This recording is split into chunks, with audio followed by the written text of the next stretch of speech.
Okay, I think it should be recording. Hopefully it is. So let me hit the little present mode. Okay, cool. And then let me also hit it on this because this is the only way I've been figuring out how to do this. So I'll be up there. Today's journal club is investigating the article called Cellular Senescence is a Double-Edged Sword in Regulating Aged Immune Responses to Influenza. So we've already done attendance. If you know people that were attending September and did not officially confirm with me that they did, I will send something out later, but it's just to get attendance points for coming. Okay, so just to kind of give a little bit of background, as well as some gaps in knowledge and touch on what the goal of the article was. Some things the author wanted to mention was that CD4 and CD8 T cell responses, which are crucial to your immune system, they are hindered with age, and a lot of it is factoring in how those microenvironments of CD4 and CD8 T cells interact as you age. So T cells in your immune system, they differentiate into protective memory cells, and that's more with the adaptive immune response. So in your immune responses, you kind of have two main components. Your innate and adaptive. So your innate is more of your immediate response, and adaptive is basically your cells are trying to remember what a pathogen looked like, so that way when they encounter it later, they know how to fight it off.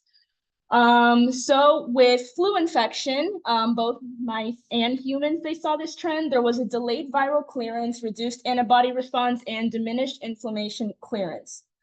It was mostly with aged mice and aged humans. So we talked about T cell differentiation. The main component of the article really discussed cellular senescence. So the idea of cellular senescence is that essentially it's a mechanism of cell cycle arrest. It's a tumor suppression mechanism. So what that kind of means is a lot of times you're seeing that the cell cycle or cell proliferation is hindered as a mechanism to stop tumor growth, cancer growth, all that. It's also associated with wound healing mechanisms. Senescent cells are cleared in immune responses, but there's kind of sort of a caveat to it. So there's this whole idea of accumulation, where if you have too much senescent cells within your system, a lot of it, you're going to get apoptosis resistance and clearance resistance, which can be problematic for your immune response. So there's also the idea of senescence-associated secretory phenotype called SAS. So senescent cells themselves, they secrete factors. So like a lot of it is like signaling molecules that are associated with the idea of senescence. Now, some cells, they don't have to be necessarily senescent to secrete senescence factors, but mostly what senescence factors are known for is that they induce senescence in nearby cells. So, like I said previously, there's this sort of dichotomy that exists that SASP can help with the clearance, but they sort of meet this clearance versus accumulation threshold that really affects your immune response. So if they're cleared properly, a lot of the times you're going to see proper immune response. And if you see that accumulation exceeds the rate of clearance, that's where you're going to find problems with a lot of these immune responses. So the article uses P16. P16 is a marker of senescence. It's oftentimes you'll see it as sort of expressed in tumor suppressants as well. That's why it's kind of mentioned in there. And these cells may have a relationship with memory cell generation. So going back to our earlier point, that is mostly your adaptive immune response. So the gaps in knowledge the article mainly wanted to discuss was the precise role of senescent cells in age-related changes in immune system during infection. So this was specifically done in flu, and investigating this mechanistic link between senescent cells and T cell function. So using this P16 trimodality, mouse model and selective senolytic clearance, so that's drug administration. They wanted to investigate how cellular senescence shapes immune responses with age. And the significance of these studies is simply better understanding how aging changes the immune system, especially during infection, shedding light on the use of senolytics. So sometimes it's controversial as to whether or not they're actually beneficial, and in improvements of vaccine responses in long term. Okay, so this is just highlighting some of the main methods. So you have the mouse model used here, is P16 trimodality mouse model, and I believe the paper does a really good job of having these diagrams that sort of explain the dosage and how exactly they created this mouse model.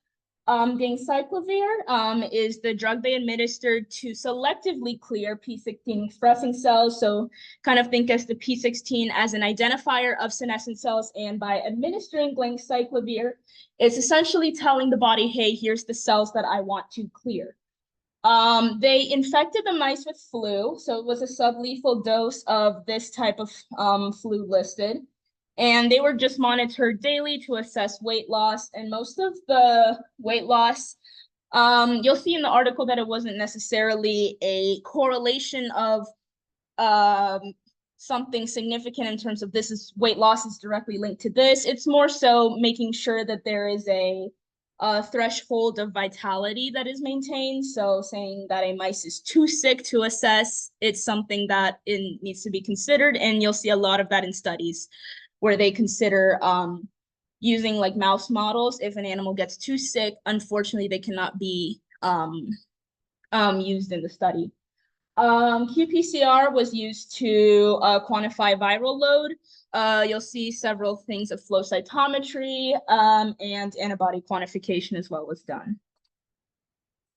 Okay, so the first set of results that I wanted to highlight, I know it's a little blurry, is that targeting P16 expressing cells is effective in potentiating primary aged antiviral immune response.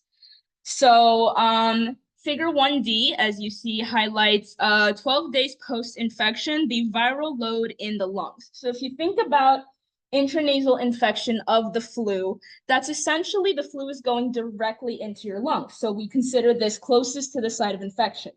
So as you can see, we're seeing that viral load decreases with ganciclovir. So that is essentially saying that by clearing those cells, we're seeing a decreased viral load. They confirmed the efficacy of GCV, so essentially did it or did it not clear the cells using flow cytometry. So it's just monitoring RFP expression out of total live cells. And you can see that having this diminished RFP essentially in the GCV essentially says, hey, there is some clearance. Okay, so here you can see that essentially the main idea is that targeting P16 expressing cells decreases memory precursor CD8 T cells in the lung. So what you're seeing in the graph is that there's they're highlighted basically based on CD127. So if you look mainly at memory precursor effector T cells, they are considered a type of MPEC according to the article. But what's really important is that CD127 is sort of a marker of these T cells that are more likely to survive viral clearance and become memory cells that are effective for re-encountering the pathogen. So when we look at figure 2B, we see that with the CD8 T cells expressing CD127, there's a decrease in the ganciclovir group. And you also see flu NP specific CD8 T cells decrease as well in the ganciclovir group. So what's kind of being shown here is that there's a later in the paper, there's several supplementary figures that I do not mention, but they kind of show that in general, CD8 T cells, excuse me. So in CD8 T cells, later on in the paper, they were showing that negative for CD127 did not necessarily decrease in GCV. So by just simply showing that in general, these types of T cells are being decreased, we're kind of wondering here if there is some sort of linkage between a bias towards a short-term immune response versus a long-term, because CD127 is a marker for T cells that are more likely to become successful memory cells. Here we can see that targeting P16 expressing cells alters antibody secretion in the lungs. So antibody titers from bronchoalveolar lavage is called Ball serum. So essentially what that's doing is that serum has components of the lung, so again, closest to the site of infection. And that is used to quantify antibodies, so IgA and IgG are antibodies. So IgG is for more so highlighting a systemic long-term immune response versus IgA antibody. A lot of times you'll see it linked to immediate responses. And what we see, like the key takeaway from this graph, is that there's virus-specific IgG decreased in the gang-cyclovir groups. IgG, once again, is associated with more so of a long-term immune response.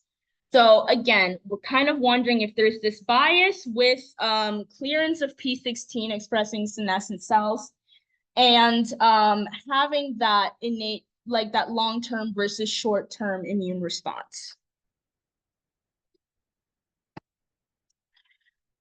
So this one is highlighting that targeting P16 expressing cells limits the development of memory CD8 T cells. So kind of in previous slides, we have been seeing a bias towards that for that limitation of memory CD8 T cells, but here it's also highlighted.